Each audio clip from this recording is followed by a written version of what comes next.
Estamos en capítulo 4 sección primera, que es la enseñanza y el aprendizaje correctos. Y estamos comenzando el párrafo 6. Dice, los egos pueden chocar en cualquier situación, pero es imposible que el espíritu choque en absoluto. El espíritu aquí en este caso haciendo referencia al Cristo, nuestro verdadero ser, no puede chocar. Y con chocar se refiere a no puede tener un pensamiento de ataque o de conflicto. Si percibes a un maestro simplemente como un ego más grande, entre comillas, sentirás miedo, ya que agrandar un ego es aumentar la ansiedad que produce la separación. Entonces, cada vez que hacemos de algún maestro un ídolo, y hacer de él un ídolo es pensar que su forma es real y pasar por alto el contenido espiritual que nos hace igual a todos. Hacemos un ídolo de él, tomamos la parte ilusoria de él y lo glorificamos o hacemos de ello algo valioso del cuerpo, del personaje, de su historia, etcétera. Entonces lo que hacemos es hacer un ego más grande. Hay otro ego separado de mí, pero superior. Y esto solo refuerza la idea de separación. Por eso es que Jesús mismo nos dice que Él y nosotros somos iguales. La única diferencia está en el tiempo, que Él despertó antes que nosotros, y el tiempo no existe. Así que en la realidad no hay ninguna diferencia entre Jesús y nosotros. Enseñaré contigo y viviré contigo si estás dispuesto a pensar como pienso yo, pero mi objetivo será siempre eximirte finalmente de la necesidad de un maestro. Entonces Jesús nos dice, te voy a enseñar todo lo que necesites aprender para perdonar y deshacer todo el ego y toda la culpa inconsciente, pero mi propósito, nos dice Jesús, es que prescindas de mí como maestro y que llegues a despertar junto conmigo. Estamos reforzando lo mismo que habíamos dicho en los párrafos anteriores, la sesión anterior, de que Jesús quiere que todos despertemos. Ese es el propósito de Jesús. Él no quiere ser siempre el maestro, quiere que todos seamos maestros y luego despertemos a la experiencia del ser único.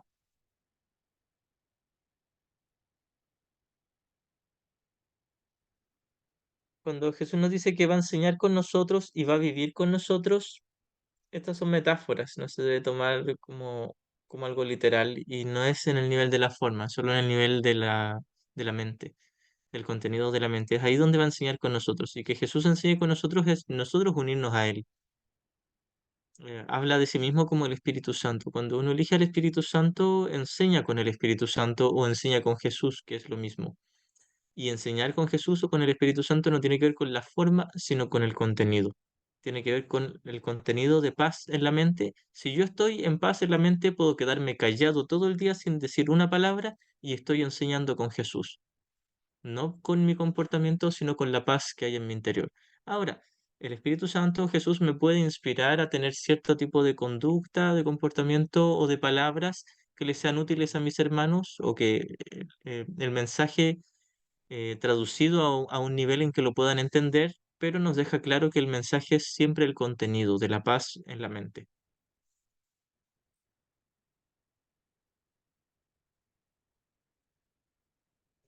Continúo.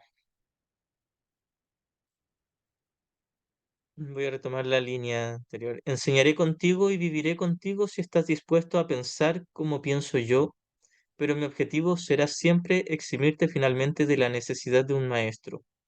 Esto es lo opuesto al objetivo del maestro que se deja guiar por el ego. Aquellos maestros de Dios o practicantes que se dejan guiar con el ego pretenden siempre ser maestros y siempre ser superior que sus hermanos.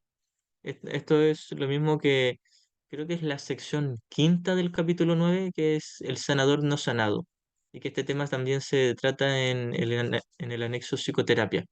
Aquel maestro que no se ha sanado a sí mismo es aquel que pretende siempre ser un maestro, o siempre ser el guía, o se cree superior que los demás, incluso si no se da cuenta de su creencia. A muchos nos pasa, y por mucho tiempo, en especial a los que somos terapeutas o que somos facilitadores de algún camino espiritual, nos vemos muy tentados a tomarnos en serio el papel de ser el maestro, el profesor, el guía, el terapeuta y haciendo significativo eso. Creo que tengo algo que los demás no tienen y luego lo niego y digo, no, si yo me veo igual que los demás, pero secretamente tenemos ese deseo de ser especial. Esto es a lo que nos apunta Jesús, nos dice aquel maestro que se deja guiar con el ego y que quizás ni siquiera se da cuenta o no es totalmente consciente de ello. En algún nivel Jesús nos dice que siempre somos conscientes del ego, solo que lo negamos hasta el punto de disociarnos simplemente, de autoengañarnos como que no somos conscientes. La cosa es que quizás no nos demos cuenta de que todavía tenemos el deseo de ser especial o de ser diferentes y de que los demás dependan de nosotros. Queremos nosotros ser los salvadores o ser los sanadores, los obradores de milagros, el guía y nos tomamos muy en serio ese papel. Y Jesús nos dice, la función de un verdadero maestro o de un maestro genuino es el deseo de volverse eh, dispensable para sus hermanos, es decir, volverse innecesario. Esa es la función de todos los maestros. Todo aquel que realmente quiere ser un maestro tiene que volverse innecesario para sus hermanos. Esto quiere decir conducirles hasta la maestría, hasta el despertar. Porque si yo pretendo ser siempre un maestro o el guía de los demás, estoy equivocado. He hecho una diferencia y he hecho la diferencia significativa. Tengo que entender que en el nivel de las formas, puede ser que alguien esté un poco más adelantado que otro, pero eso es en el tiempo y el tiempo de por sí no existe, como lo que nos enseñó ya Jesús en el primer capítulo. Entonces, la idea de entender qué es la maestría para un curso de milagros es reconocer la igualdad. No soy superior que mis hermanos, no soy diferente. Aquel que reconoce eso, aquel es un maestro y que lo haya reconocido honestamente. Podríamos decir que alguien que lo haya reconocido totalmente es ya un maestro avanzado o alguien iluminado. Pero aquel que sea maestro de Dios, que vaya en el camino, tiene, aunque sea, que aceptar esta idea de que no es superior que los demás y que en algún momento todos van a despertar. De que él mismo aún no ha despertado y que va en el mismo camino que los demás. Por eso es que Jesús, al comienzo de esta sección, nos dijo que el aprendiz y el maestro están en el mismo nivel aquí en el mundo, porque ambos tienen que aprender. Aquí no está hablando de aquellos que están iluminados. Los que están iluminados no tienen nada que aprender. Pero aquellos que son maestros de Dios, que también son estudiantes, son iguales que sus propios alumnos o estudiantes, igual que todos sus hermanos.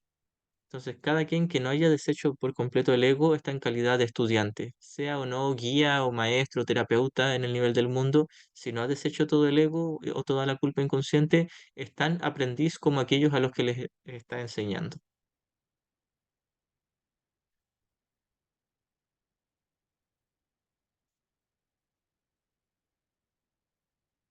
Retomo nuevamente de la línea 3 del párrafo 6. Enseñaré contigo, nos dice Jesús, y viviré contigo si estás dispuesto a pensar como pienso yo, pero mi objetivo será siempre eximirte finalmente de la necesidad de un maestro. Esto es lo opuesto al objetivo del maestro que se deja guiar por el ego.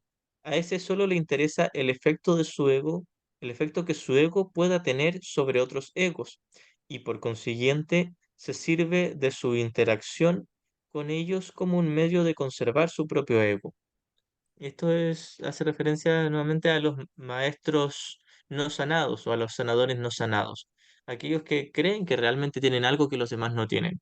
Yo tengo más sabiduría, tengo más paz, soy más espiritual, soy más bondadoso, soy más maestro que tú. E incluso quizás alguien sí esté más adelantado en cuanto a teoría o en cuanto a práctica, pero eso no lo hace superior. De hecho, si alguien realmente está adelantado en la práctica, entenderá plenamente que eso no lo hace superior.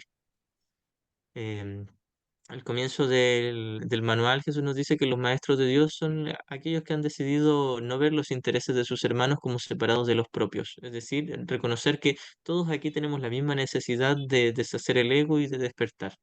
Todos tenemos el mismo llamado de auxilio en nuestro interior y esto es lo que nos hace a todos iguales, a la vez que todos tenemos ya la respuesta a esa petición de ayuda, que es el Espíritu Santo, nuestra práctica del perdón. Así que Jesús nos está enseñando de forma muy directa que no hay ninguna diferencia entre lo que parece ser, el que parece ser un maestro y el que parece ser un aprendiz aquí en el mundo, porque Dios tiene un solo hijo.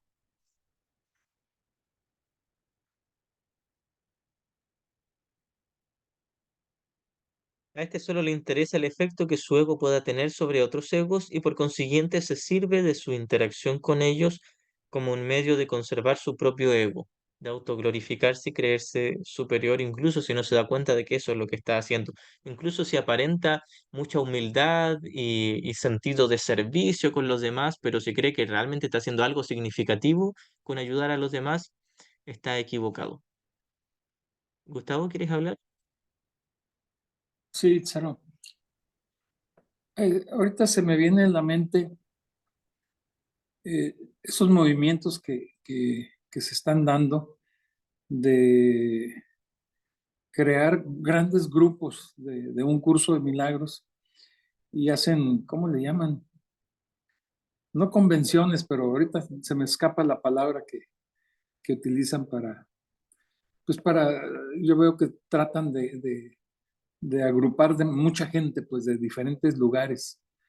No encaja aquí un poquito esto que nos observa Jesús, el, el hecho, o que se salga un poco de precisamente tratar de hacer lo que Jesús nos está enseñando. No sé si estoy aclarando mi duda o enredando Sí, más. te entendí. ¿Te refieres a aquellos que hacen como congresos o reuniones o retiros o cosas así? Eh, Sí, sí, bien, exactamente. ya. Eso no necesariamente se contradice con el curso, porque el curso enseña sobre el contenido y no sobre la forma. Así que nos dice que ninguna forma sea correcta ni equivocada. Entonces, aquellos que participan en esos congresos, ya sea si son los maestros o son los estudiantes, tienen dos alternativas para mirar el congreso, la reunión o el encuentro internacional o interplatanario, de cualquier tipo de encuentros que quieran hacer. Tienen dos alternativas. Pueden hacer esos encuentros con el ego o con el Espíritu Santo. Entonces, el encuentro en sí es neutro. Los retiros son neutros, las charlas son neutras, estas clases que estoy haciendo yo son neutras, no son ni del ego ni del Espíritu Santo. Entonces, juntarse o reunirse de manera online o de manera presencial es neutra. Cada quien puede ir con su ego o puede ir con Jesús, va a depender de cada quien. Así que los sucesos en el nivel de las actividades que haga alguien, ya sea si congregar a 1 millón de personas para una gran meditación u oración por los que están en la guerra, etcétera, eso podríamos decir que es neutro. Lo que hace que deje de ser neutro es si se lo toman en serio. Si creen que eso es algo serio, que están logrando algo serio con reunirse o todos coincidir con un mismo, una misma frase o un mismo pensamiento como símbolo, como forma, y creer que con eso están logrando algo, en realidad eso es magia y la magia no hace nada. Y si alguien cree que realmente la magia hace algo, entonces está en el ego. Ahora, si lo hace porque quizás simplemente se ve inspirado y no se lo toma en serio y sabe que solo su perdón y su paz en el interior es lo que va a resolver su propio problema, no el de los demás. Entonces, da lo mismo, va a estar en perfecta paz al no tomárselo en serio.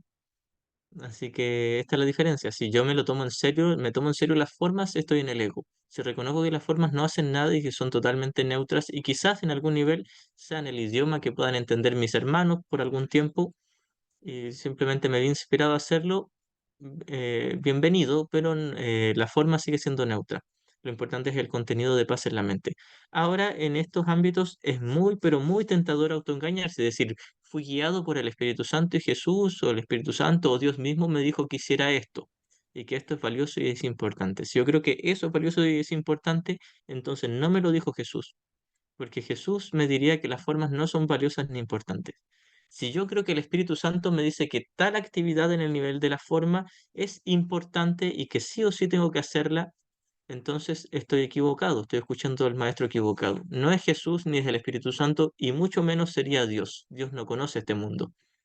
Ahora, puede ser que el Espíritu Santo me guíe a hacer una actividad, pero me va a dejar claro de que tal actividad no es la salvación, ni es importante, ni es una razón para sentir gratitud o sentirse contento. La forma no es lo importante es que yo perdone. Si después de perdonar me veo inspirado a congregar a 1 trillón de personas, a que todos bailemos y cantemos o nos pongamos a meditar, a Jesús le da lo mismo, quizás puede ser que Jesús me inspire a hacer algo así, quién sabe, porque pueda ser útil, porque es la manera en que lo entienden los demás. Puede que sí, puede que no. Lo importante es si tenemos paz y si somos honestos en el interior. Ahora, por lo general, claro, la mayoría de estos encuentros son guiados con el ego, y en algún momento las personas se dan cuenta y lo ocupan para practicar el perdón, y se dan cuenta, nuevamente me dejé guiar con el ego y mi especialismo. Bueno, no pasa nada, no es pecado. Puedo practicar el perdón con esto y recordar que estas reuniones o estas formas no son lo importante. Lo importante era que yo eligiera la paz en mi mente, independiente si congrego a una persona o a 1 millón de personas o a ninguno y me quedo yo solo. Lo importante es si quiero perdonar y recordar que nada aquí es importante, o quiero ser ídolos de este mundo y volver al dolor pintado de placer y muy disfrazado de supuesta paz y algo espiritual, pero no es espiritual. Si yo entiendo que hacer una charla o un congreso o un encuentro nacional, internacional, intergaláctico, o sea, lo que sea, si yo reconozco que no es real, que es una ilusión y que no es valioso, ni es importante, ni es significativo, entonces podré aprovechar tal congreso o tal charla o tal encuentro para enseñar lo que me está pidiendo Jesús que enseñe, que es no tomarme en serio este mundo y sí tomarme en serio el amor de mi Padre que está allende toda ilusión.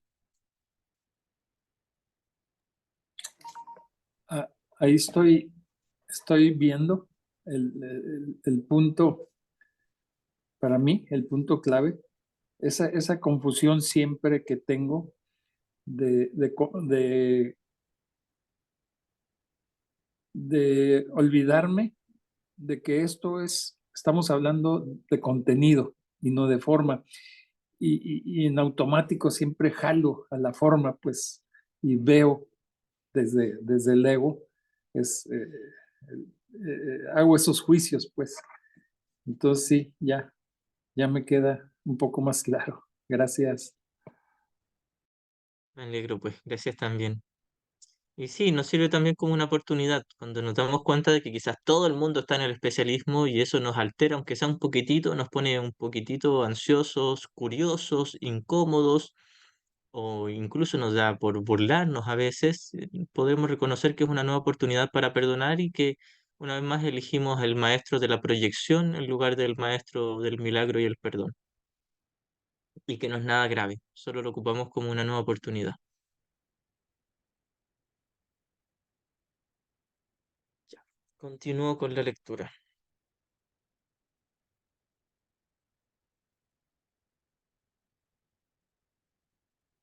Mm. Yo no podría dedicarme a enseñar si creyese eso, y tú no serás un maestro dedicado mientras lo creas, mientras utilicemos nuestra posición de maestro como para sentirnos superior que los demás y hacer una distancia, una diferencia real. Mientras ocupemos la relación de maestro-discípulo o terapeuta-paciente o hermano a hermano, y ocupemos esta relación para autoglorificarnos o sentirnos especiales, Jesús nos dice, no vas a entender cuál es el mensaje. Nos dice, yo no podría enseñarte realmente si yo creyese que soy superior que tú. Yo no podría dedicarme a enseñar si creyese eso, y tú no serás un maestro dedicado mientras lo creas. Se me percibe constantemente como un maestro al que hay que exaltar o rechazar, pero yo no acepto ninguna de esas dos percepciones de mí mismo. Esto es como la enseñanza que comenté hace algunos días de Lao Tse, que decía, el sabio no se permite, no se siente exaltado ni por el agravio, ni por el halago, ni por la ofensa, ni por los aplausos, por nada. Es decir, Jesús nos está enseñando que es lo mismo, nos dice, yo no me siento ni inferior, ni somos igual que los hijos. Entonces Jesús no acepta, tenemos de él, que lo vemos como el mejor hijo que tiene Dios, y luego lo atacamos y decimos, no, tú todo lo que enseñaste fue sacrificio y martirio y culpa, y en realidad Jesús nunca enseñó eso, fuimos nosotros los que lo enseñamos. La cosa es que hacemos un ídolo de amor especial y de odio especial con Jesús, y él dice, ninguna de esas percepciones o interpretaciones de mí son válidas. Yo soy igual que tú, pero no igual en el cuerpo o en el nivel del personaje. Soy igual en el espíritu, en Cristo. Se me percibe constantemente como un maestro al que hay que exaltar o rechazar, pero yo no acepto ninguna de esas dos percepciones de mí mismo. El que enseñes o aprendas no es lo que establece tu valía la estableció Dios. Mientras sigas oponiéndote a esto, todo lo que hagas te dará miedo, especialmente aquellas situaciones que tiendan a apoyar la creencia en la superioridad o en la inferioridad. Entonces Jesús nos dice, el que tú enseñes o aprendas no establece tu valía ya la estableció Dios, es decir, tú por sí o por no eres el santo, poderoso y totalmente perfecto Hijo de Dios, el Cristo. Ahora lo eres, nos dice, solo que tal vez no eres consciente de ello. No importa si eliges al ego o al Espíritu Santo, tu espíritu, tu ser no va a cambiar nunca. No puede cambiar. Sigue siendo aquel ser crístico, perfecto, la extensión del amor de Dios. Esta primera línea de este párrafo me recuerda, yo a fines del año pasado, hace casi un año atrás, di una prueba que se llama, eh, ¿cómo se llama ahora? Una sigla, PDT, creo que es prueba de transición. Bueno, creo que después le cambiaron el nombre. La cosa es que es la prueba que uno da para ingresar a estudios superiores, a la universidad. Y cuando fui a dar la prueba estaba lleno de jóvenes, la mayoría de 18, entre 18 y 20 años, la mayoría. Y entonces todos estaban muy nerviosos, muy preocupados porque era algo decisivo para sus vidas aquí en el mundo. Claro, si me va mal en esta prueba, no ingreso a la universidad y no cumplo con lo que mis papás esperaban de mí o con lo que yo esperaba de mí mismo. Entonces todos estaban muy temerosos, algunos se sentían mareados, fatigados, nerviosos, etcétera. Entonces yo podía ver todo eso y darme cuenta de que en algún nivel yo también sentía algo de nervios, pero luego, por supuesto, recordaba nada aquí es real y esto es un sueño y me vaya bien o me vaya mal en la prueba, al final da lo mismo. Entre o no a estudiar, da lo mismo. Podía entenderlo teóricamente, podía sentir la ansiedad y los nervios, aunque por fuera no se me notaba y todo me veía muy tranquilo, por dentro podía notar cierta tensión y podía notar la tensión, por supuesto, muy evidente en la mayoría de los chicos que estaban ahí. Después de esos días eran 2 días donde yo di las pruebas. Entonces, después de esos 2 días yo todavía no sabía los resultados, pero después practiqué el perdón y me di cuenta que daba lo mismo, exactamente lo mismo. Podía sacar puntaje cero y mi valía no iba a mermar, no iba a menguar, no iba a disminuir. El Cristo en mí seguía siendo el Cristo.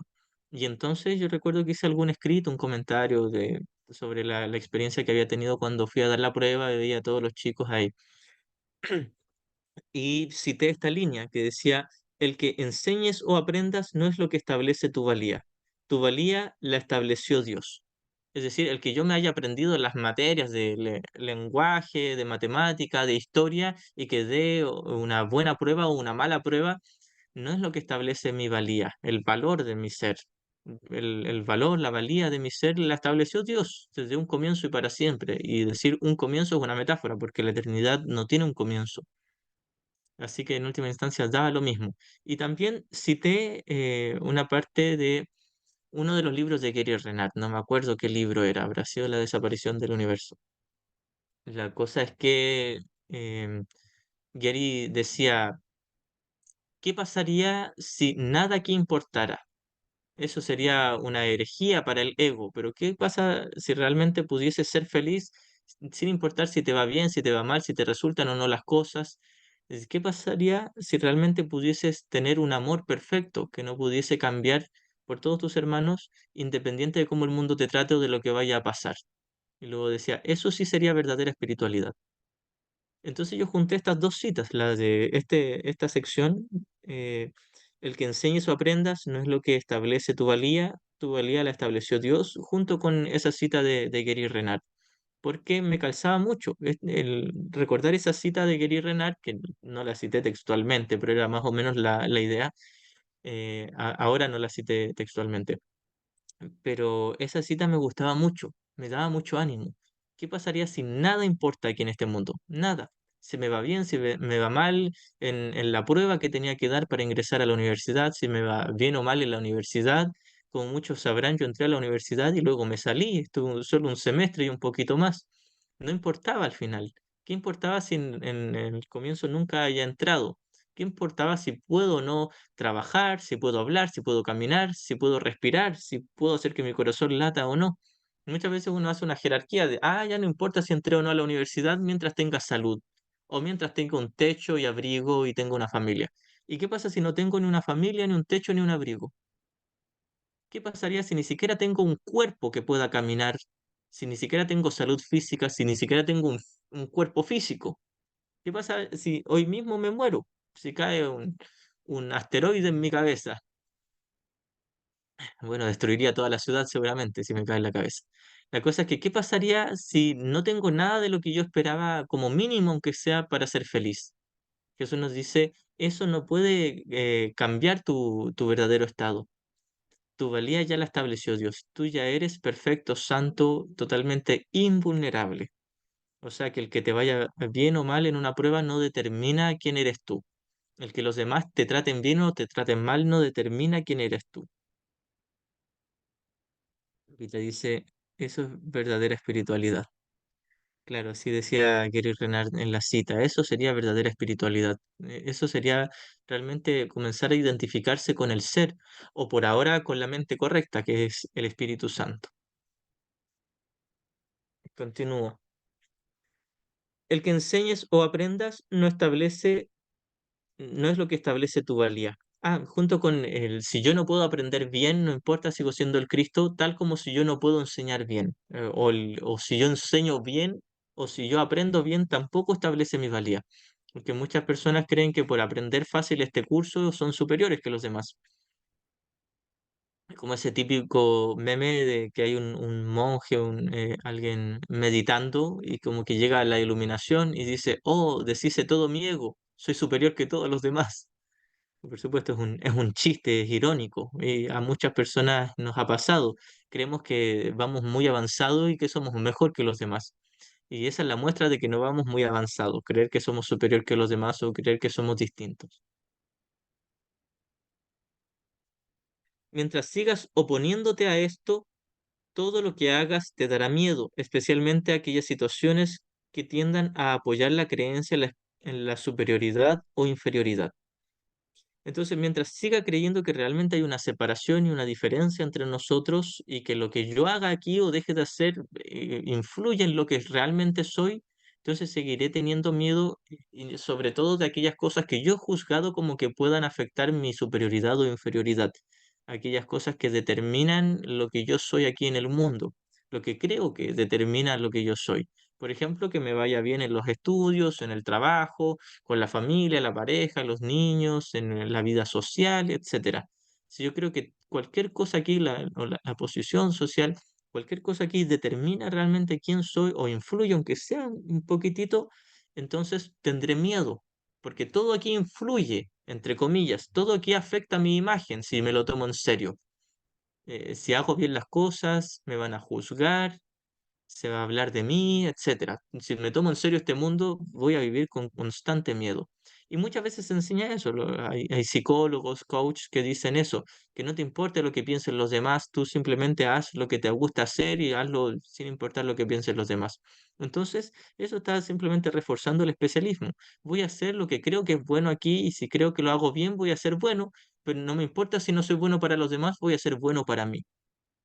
Entonces, simplemente es la misma trampa. Si yo creo que no le tiene que afectar a los demás, pero solo a mí, y si yo fracaso en lo que yo hago, no me importa si los demás me miran mal, pero yo me voy a mirar mal. Entonces, es el mismo ego, es la misma trampa. La idea es reconocer que nada de lo que yo haga aquí establece mi valía, y nada de lo que yo haga ni bien ni mal establece quién soy. Ya soy el Cristo eternamente. Todos somos el Hijo de Dios.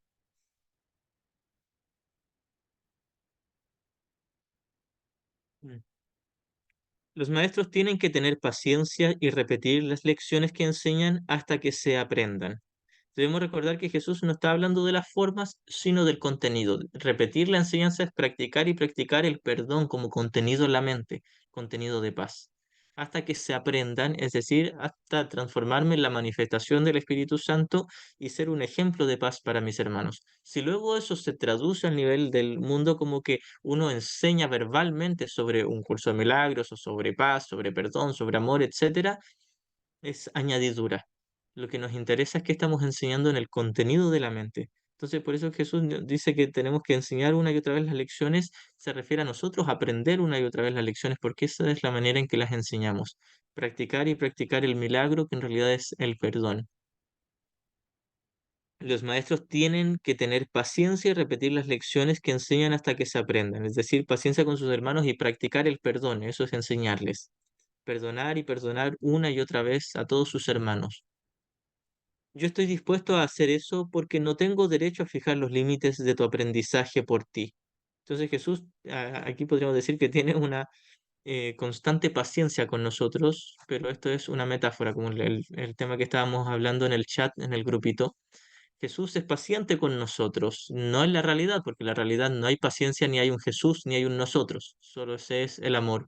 Pero mientras en el sueño podríamos decir que Jesús simboliza una figura paciente para nosotros que nos enseña una y otra vez la misma lección, tal como lo hace el Espíritu Santo. Yo estoy dispuesto a hacer eso porque no tengo derecho a fijar los límites de tu aprendizaje por ti. Una vez más, nada de lo que haces, piensas o deseas es necesario para establecer tu valía. Nuevamente, por sí o por no, somos el Hijo de Dios. Estemos en el ego o en el Espíritu Santo, hablemos o nos quedemos callados, hagamos o no hagamos, somos el Santo Hijo de Dios. Pero solo eligiendo la mente correcta seremos conscientes de ello. ¿Alguien quería hablar? Itzaro, ¿cómo es, por ejemplo, eh, la, la respuesta o la salida el punto siempre es perdonarse a uno mismo? O sea, habitar la paz, no creerse las ilusiones. Pero ahora que te escucho como perdonar a nuestros hermanos, em, sería como el mismo camino, ¿cierto? Sí, claro, Jesús nos dice que todo perdón es autoperdón, lo dice en el canto de la oración. Perdonar es siempre perdonarse a uno mismo, pero en la práctica perdonamos a nuestros hermanos porque es en ellos donde proyectamos nuestra propia culpa. Es decir, cuando yo perdono a mi hermano, deshago mi proyección de culpa y deshago mi culpa. Una culpa, la culpa inconsciente que es ilusoria. Mi creencia de ser culpable la deshago al perdonar a mis hermanos. Así que la práctica es con el prójimo para poder deshacer mi propia creencia de ser culpable. Me perdono a través de mi hermano, pero a través de mi hermano. Entonces, claro, uno se puede perdonar sin necesidad de otro hermano cuando uno se siente culpable uno mismo, conscientemente. La culpa consciente practicas el perdón contigo.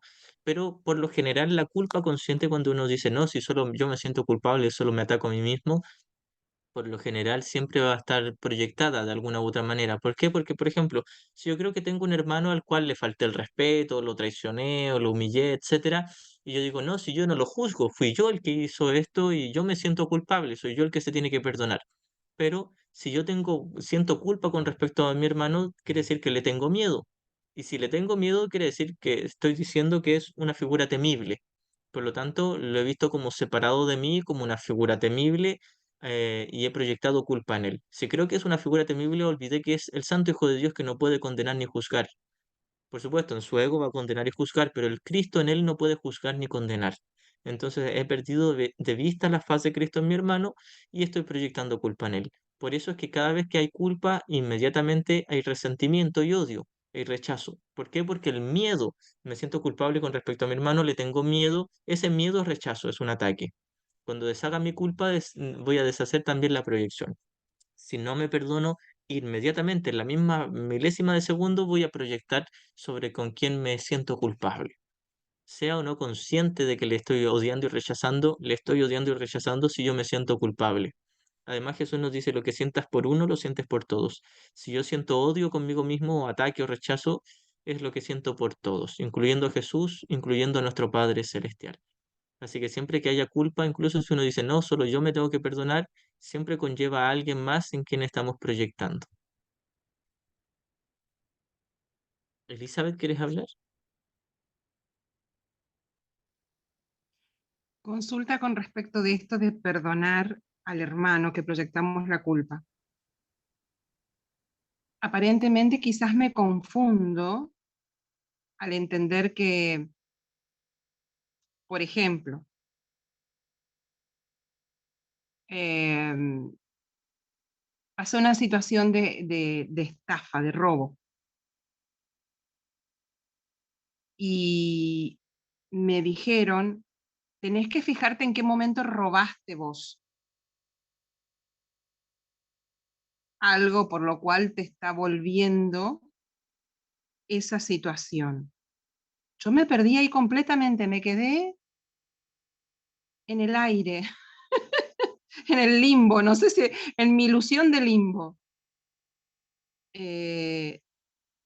Porque pienso, a través del estudio, que el curso no haría real una causa del mundo.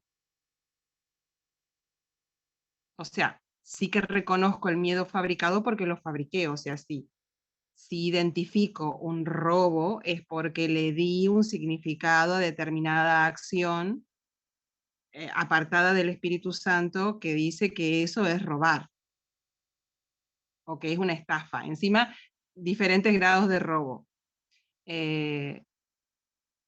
Pero es así, o sea, como yo robé, eh, entonces ahora por eso me roban y si perdono, bueno, me fui a la banquina, o sea, no sé ni explicarlo. Venía estudiando linealmente el curso y de repente apareció ese y me quedé. Gracias, por Bueno, en favor, realidad Lizaro. sí. Eso iría muy de la mano con otras espiritualidades, como el budismo tal vez, o la nueva era, pero no con el curso, porque el curso es solo sobre el contenido de la forma, o sea, el contenido y no la forma, es solo sobre el contenido de la mente. Si yo me siento culpable, proyectaré culpa a mi hermano y lo catalogaré como alguien culpable. Y lo juzgo como culpable porque yo primeramente me sentí culpable. Ahora, ¿culpable de qué? De que pienso que destruí la paz del cielo. Fin. No, no importa la forma en específico. Si yo juzgo a mi hermano porque es ladrón, es porque en realidad lo juzgo como culpable. No importa qué nombre le digo traicionero, ladrón, abusador, da lo mismo. Lo juzgo como culpable, como pecador. Hay solo dos juicios, o es santo o es pecador.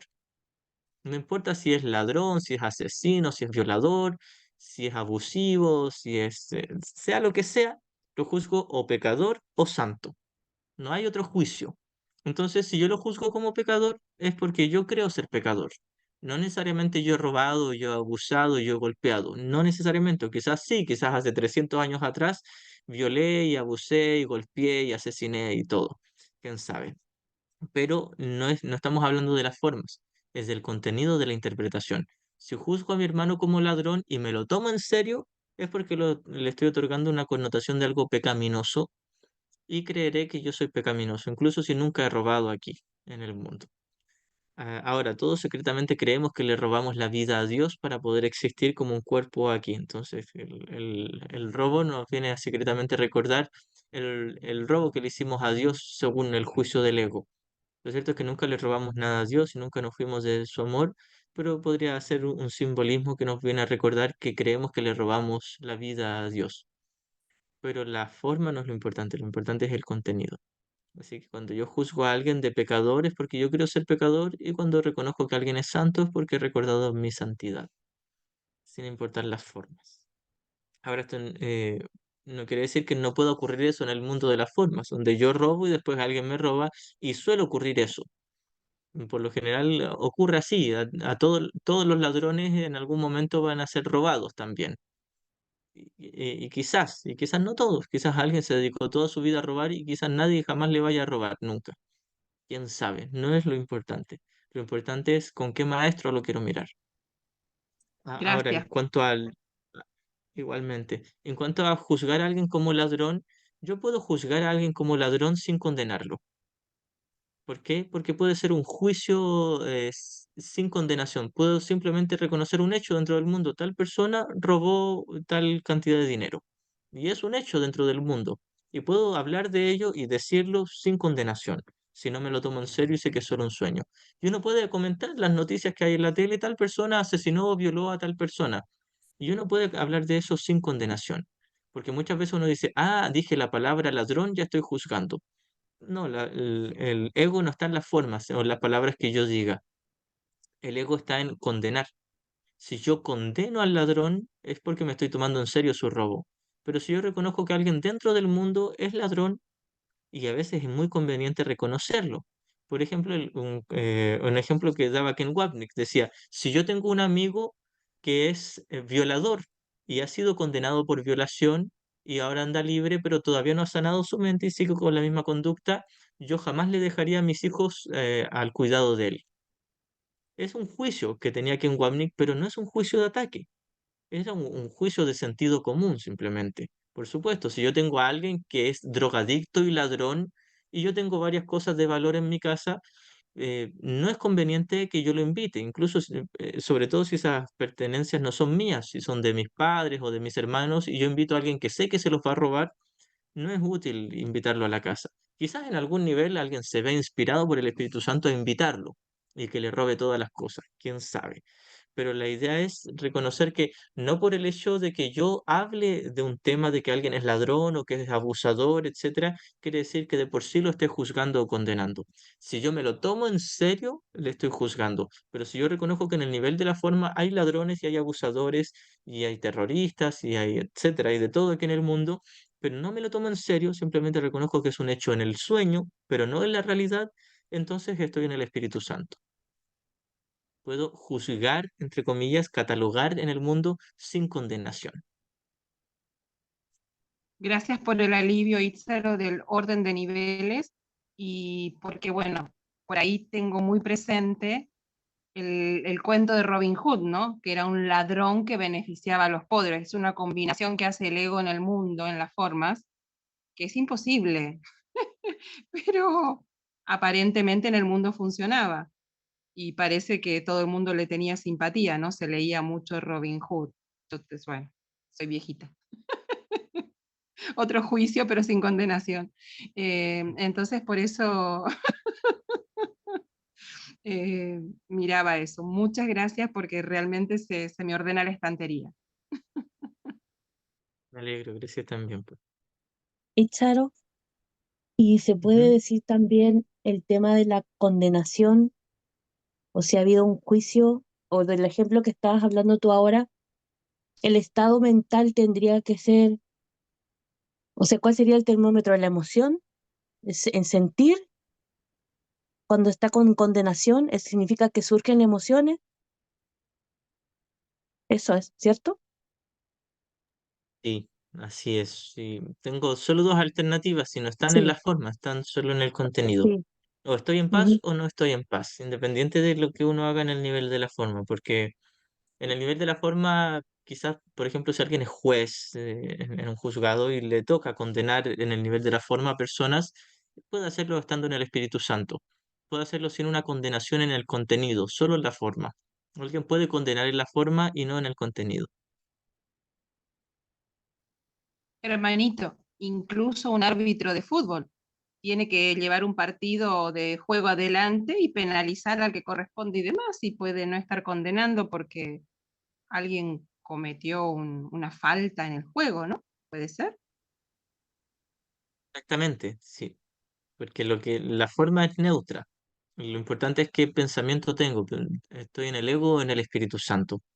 Y guiarse por lo que estoy haciendo en el mundo como parámetro para saber qué maestro estoy eligiendo en la mente no es un buen parámetro. Es decir, no nos debemos basar en nuestros actos para saber qué maestro estamos eligiendo, ni mucho menos juzgar qué maestro están eligiendo nuestros hermanos por su conducta. Porque si yo me pongo a juzgar, ah, tal persona está en el ego porque hizo esto, o está en el Espíritu Santo porque hizo esto, no es un juicio fidedigno. Incluso si tengo certeza con respecto a lo que digo, lo que estoy haciendo es hacer real el error y estoy estableciendo separación. Entonces la idea es reconocer que da lo mismo si alguien está en el ego o en el Espíritu Santo. Y eso es solo en el nivel del contenido, no en la forma. De todos modos, todos son el Santo Hijo de Dios. Ahora hay un tema que también quiero reforzar. Muchas veces uno dice, uno tiene al parecer claro esto de que puede hacer cosas en el nivel del mundo, que el mundo juzgue como un ataque o una condenación, y uno pueda estar en el Espíritu Santo. Muchas veces nos autoengañamos y decimos, no, si yo juzgo, o sea, yo condeno y hago cosas aquí en el mundo y establezco límites, pero estoy en paz, estoy en el Espíritu Santo, no he perdido mi paz. Y en realidad lo hacemos con un secreto odio, pero pintado de especialismo, en realidad pintado de espiritualidad. Decimos, hermano, yo no te odio, pero nunca más te quiero ver. Solemos hacer eso. Estás totalmente perdonado, pero aléjate de mi vida. Por supuesto, alguien puede decir eso desde el Espíritu Santo, pero somos muy hábiles para engañarnos y hacernos creer que estamos en el Espíritu Santo cuando todavía hay resentimiento. Entonces, alguien puede decir, hermano, no te quiero ver nunca más y estar en el Espíritu Santo, originalmente, genuinamente, pero por lo general no lo hacemos genuinamente y nos hacemos creer que estamos perdonando y que ya no hay dolor, pero en realidad hay un deseo de que realmente mi hermano no se aparezca nunca más por mi vida. No solo hay un deseo de alejarse físicamente, hay un deseo de mantener la brecha que separa mi mente de la de mi hermano, porque todavía hay resentimiento.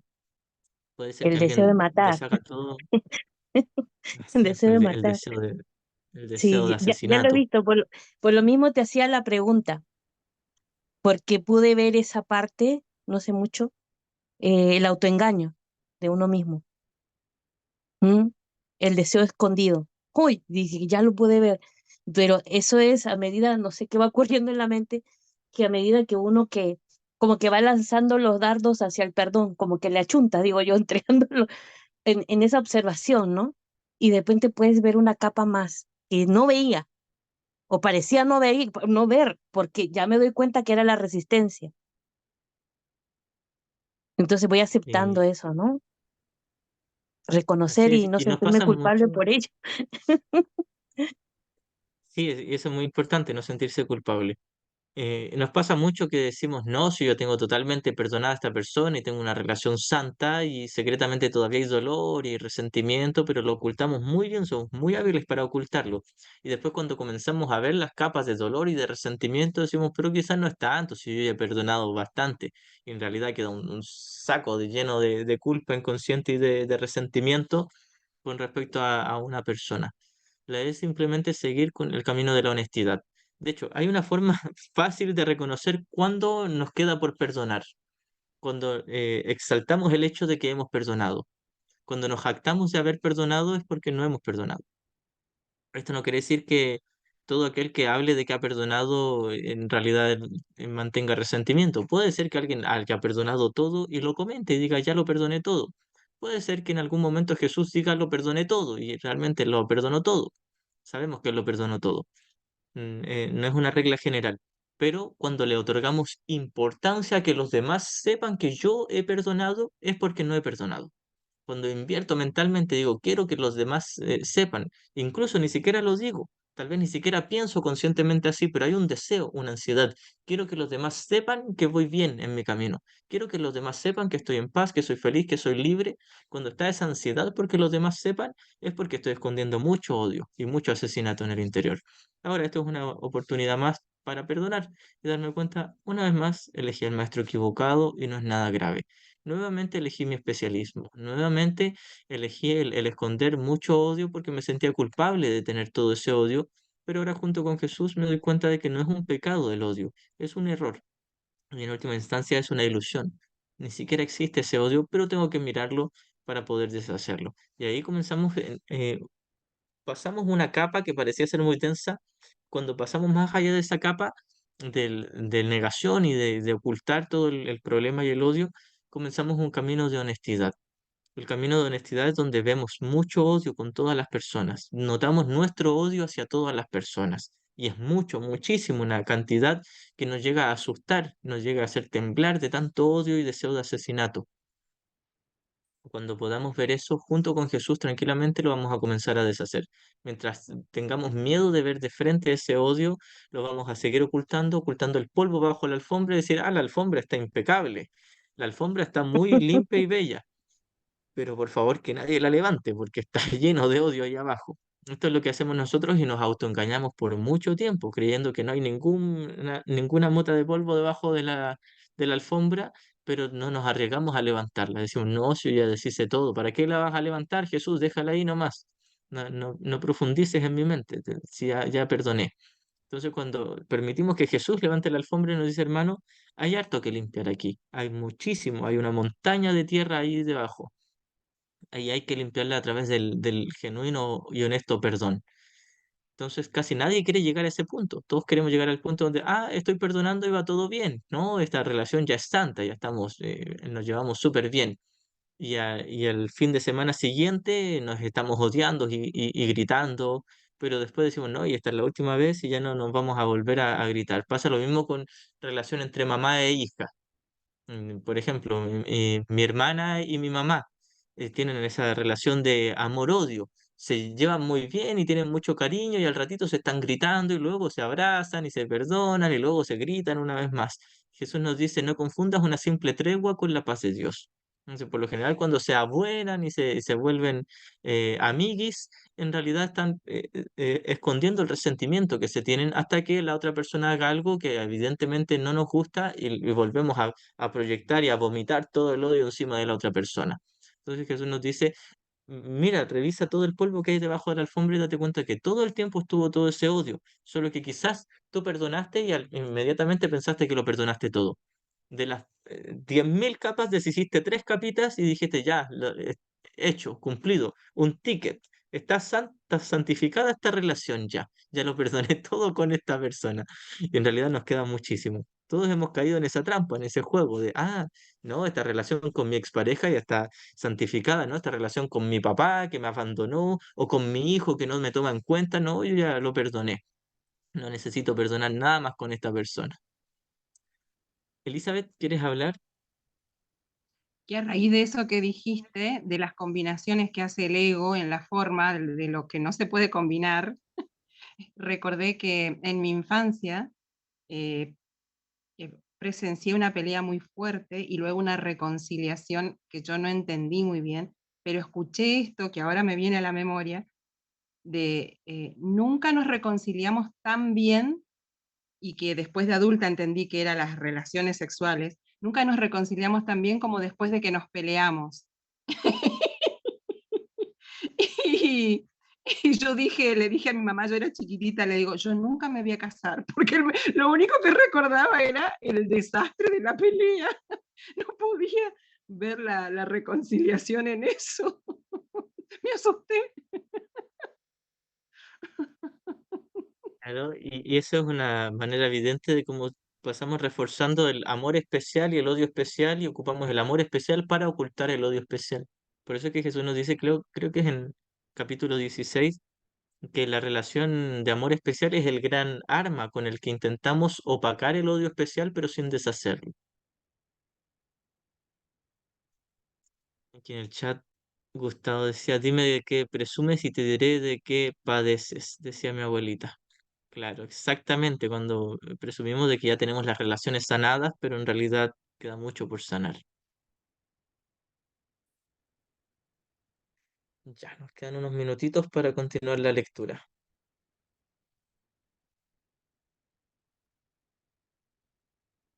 Estamos en el párrafo 7, voy a retomar de la línea 6. Una vez más, nada de lo que hagas, piensas o deseas es necesario para establecer tu valía. Este punto no es debatible excepto en fantasías. Es decir, tú eres el Hijo de Dios por sí o por no. No es debatible, no es cuestionable, excepto en tu locura, en tus fantasías, en tu alucinación. Tu ego no está nunca en entredicho porque Dios no lo creó. Es decir, el ego es totalmente falso. No es que puede ser que a veces sea real y a veces sea falso. Es 100% falso. No está en entredicho, no está a medias tintas, em, no es una mezcla, es 100% falso. Tu ego no está nunca en entredicho porque Dios no lo creó y nada que Dios no cree, no haya creado pueda existir. Eh, Tu espíritu no está nunca en entredicho porque Él lo creó. Es decir, tu espíritu, el Cristo, tu verdadero ser, no está en entredicho porque es totalmente real al ser la extensión del amor de Dios.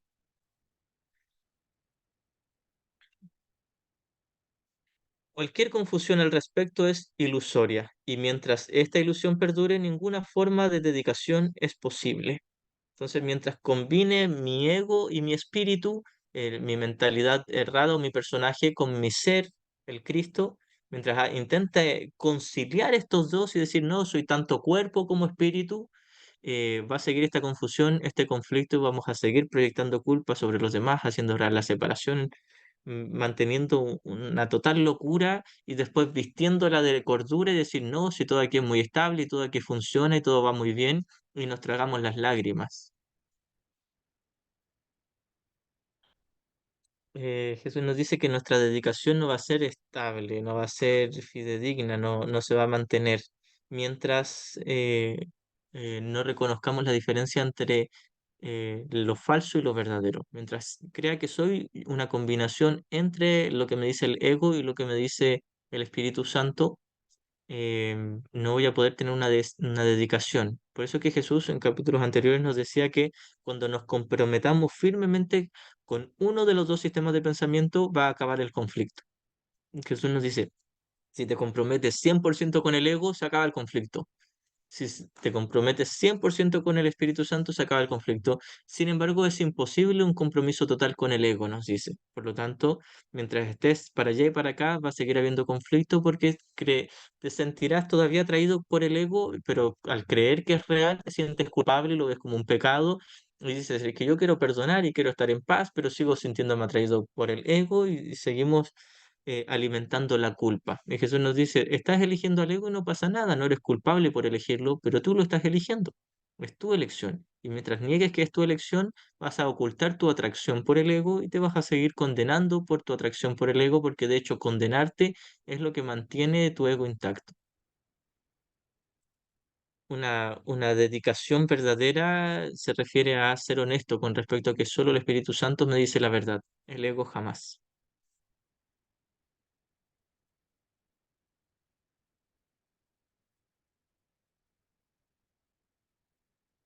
Si alguien tiene alguna pregunta, puede comentar.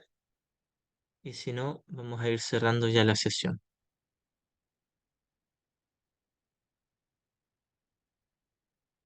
Terminamos el párrafo 7. Mañana comenzamos con el párrafo 8. Ya.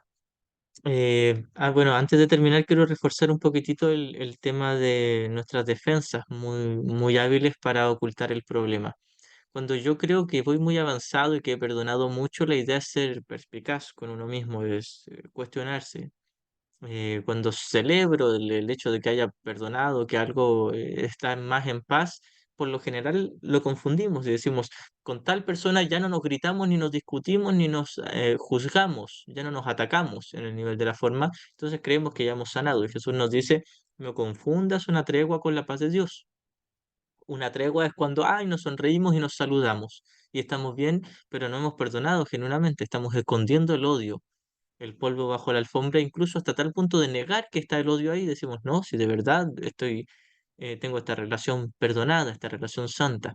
Entonces Jesús nos dice, pero mira con calma, un poco más profundo.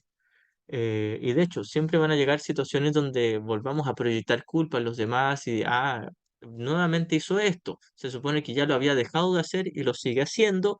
Entonces nos volvemos a enfadar y a disgustar y uno dice, pero si yo ya perdoné esto, ¿por qué se vuelve a repetir? Y Jesús nos dice, el perdonar algo no garantiza de que no se repita en este mundo. Todo aquí se repite una y otra vez. Todas las ilusiones se están repitiendo una y otra vez. A cada segundo se está repitiendo la misma ilusión. Ilusión tras ilusión. Todas totalmente neutras, pero tú le otorgas una connotación de algo grave y algo no tan grave. Entonces, la idea es recordar que no es un buen parámetro saber cómo me estoy comportando con mi hermano o cómo él se está comportando conmigo para saber si la relación está sanada. Porque puede ser que alguien tenga una relación, por ejemplo, con su papá, donde lleve 10 años sin gritarse, sin juzgarse, sin tratarse mal, pero por dentro es una relación tensa, de nervio, de miedo. No puedo estar cerca de esa persona. Nos sonreímos, nos hablamos, nos llevamos bien por fuera, pero hay una tensión inmensa por dentro.